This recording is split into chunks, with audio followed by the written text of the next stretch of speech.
മുസ്ലിം league നേതാവ് K M. ഷാജിയുടെ ഇടപെടലോടെ Elathur train തീവെപ്പ് case വീണ്ടും ചർച്ചയാകുന്നു. ഷാരൂഖ് സൈഫി എന്നൊരു പ്രതിയിൽ നിന്ന് കേസ് അവസാനിച്ചപ്പോൾ തന്നെ പല സംശയങ്ങളും ഉയർന്നിരുന്നു. എഡിജിപി അജിത് കുമാറിനെതിരെ ഉയർന്ന ആരോപണങ്ങളോടൊപ്പം ഇതുകൂടി ഉൾപ്പെട്ടതോടെ പുനരന്വേഷണ ആവശ്യവും ശക്തമായി.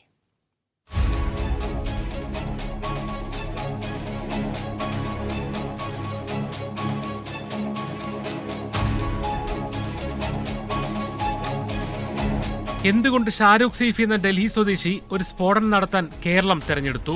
ഒരിക്കൽ പോലും കേരളം സന്ദർശിക്കാത്ത ഒരാൾക്ക് ആരുടെയും സഹായം കൂടാതെ ഇത്തരമൊരു പ്രവൃത്തി ചെയ്യാനായി? ആക്രമണത്തിന് ശേഷം പ്രതി എങ്ങനെ സുരക്ഷിതമായി കണ്ണൂരെത്തി? എങ്ങനെ അവിടെ മണിക്കൂറുകൾ തങ്ങിയ ശേഷം കേരളത്തിന് പുറത്തേക്ക് പോകാൻ കഴിഞ്ഞു? എലത്തൂർ ട്രെയിൻ തീവെപ്പ് കേസിന്റെ അന്വേഷണം അവസാനിച്ചപ്പോൾ ഉയർന്ന ഈ ചോദ്യങ്ങൾക്കൊന്നും അന്ന് പോലീസിന്റെ ഭാഗത്തുനിന്ന് മറുപടി ഉണ്ടായിട്ടില്ല.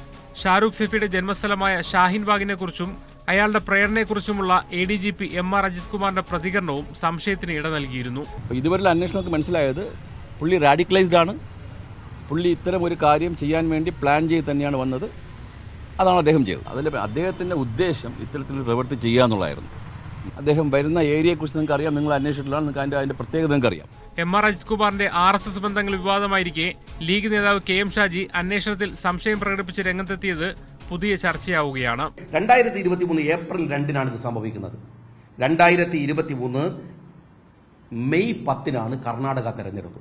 കർണാടക തെരഞ്ഞെടുപ്പിനെ അട്ടിമറിക്കാൻ വേണ്ടി കേരളത്തിൽ നിന്ന് നടത്തിയ ആസൂത്രിതമായ ഈ ADGP അതിൽ പറഞ്ഞ ഓരോ വാചകങ്ങളും കർണാടക തെരഞ്ഞെടുപ്പിൽ പ്രതിധ്വനിക്കുകയുണ്ടായി, വലിയ ചർച്ചയാവുകയുണ്ടായി. ആസൂത്രണം ചെയ്ത് സംഘപരിവാർ നടത്തിയ ആസൂത്രണത്തിന് കേരളത്തിലെ പോലീസ് കൂട്ടുനിന്നതാണ് എന്നതാണ് ഇതിലേറ്റവും പ്രശ്നം. ഷാരൂഖ് സൈഫിയുടെ പിതാവ് കൊച്ചിയിൽ മരിച്ചതുൾപ്പെടെയുള്ളവയിലെ ദുരൂഹതയും കെ.എം. ഷാജി ഉന്നയിക്കുന്നുണ്ട്. സംശയങ്ങൾ ദൂരീകരിക്കുന്ന രീതിയിൽ സ്വതന്ത്രമായ പുനരന്വേഷണം വേണമെന്ന ആവശ്യമാണ് പൊതുവെ ഉയരുന്നത്. മുഹമ്മദ് അസ്ലം, മീഡിയ 1, കോഴിക്കോട്.